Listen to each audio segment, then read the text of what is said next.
Hi, Katie. How you doing? All right. I think this is where it starts. Definitely researching fonts and just looking at fonts to get an idea, and that's just adding to your arsenal. That's adding to the visual language that you're developing for the client, and I think that's really fantastic. I think it's a very logical place to start is to take a look at some different typefaces and see, what they have in common with the intended meaning that you have assigned to your client. Now, we can say that developing a word mark can go one of two directions. It can be extremely creative, or it can be strictly just a word mark, almost objective in its delivery, just delivering the word, the name of the company. And we see that to a degree up here in my examples. That's why I kind of left these here. So we've got some definite inherent meaning associated with some of these companies, right? We've got the FedEx logo with the arrow depicting forward moving, right? And other different things that are we've got the arrows with the subway, the S and the Y with the arrow. So basically, so the idea here is that you can take a typeface and you can use it to depict your company, as we see right here. Or you can take that typeface, depict your company, and create some sort of visual embellishment that ties that word mark in with the meaning that you have assigned to your client through your research and data extraction, right? So I think that's a really important thing to understand. I guess it all goes back to what I've been saying since the beginning of our sketch stage back in week 2, is that there is no right or wrong. There's not. There's no right or wrong in the sketching stage. The sketching stage is merely a way for you to really gather your inventory of ideas, thoughts in a visual way, so that you can organize your development for the branding of your client. Okay, I hope that makes sense. It's an important concept to keep in mind. And again, it's just worth repeating again. It's just there really is no right or wrong. Okay, so if you want to take your Minotaur, if someone were to take the Minotaur and put a little tail at the end of the R that depicts the Minotaur's tail or a bull's tail, that's great, right? I mean, that's a good, feasible solution. Simplistic, yet feasible.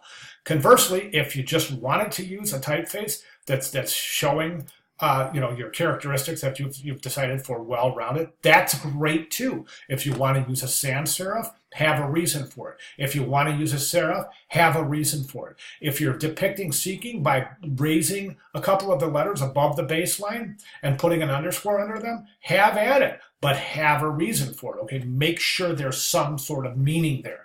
Okay, so theoretically, I should be able to say, or your art director or your creative director should be able to say, okay, I'm interested in this concept right here, but what is the meaning of the raised letters off the baseline here? And you should have an answer for that. So you should be able to describe how those raised letters are addressing the word seeking and how that word seeking defines your client and how the visual solution represents your client's objective word meaning seeking. Do you see what I'm saying? And again, very, very, very important things to keep in mind. I think you've done a great job here. I really do. I think that you're very conservative in your approach, and that's fantastic. I mean, a publisher is somewhat conservative. I mean, we've seen sketches where students are going in a completely different direction, going a little bit more cutting edge. And I don't mean that as a term of judgment. I'm not judging the work. I'm just saying more cutting edge, meaning a little bit more visually, taking more chances visually, I should say.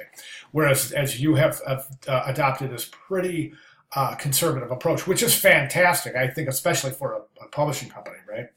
At any rate, at this point, I'm going to say, let's do this. All right, go through your words, go through your sketches, and say, okay, this is working, this is working. As opposed to that, go through and say, this is not working. Remove the things that you think are not going to work. Okay, then take a look at what you have left and develop that. Now, again, I mentioned this last week, but I just want to mention it again, Katie. I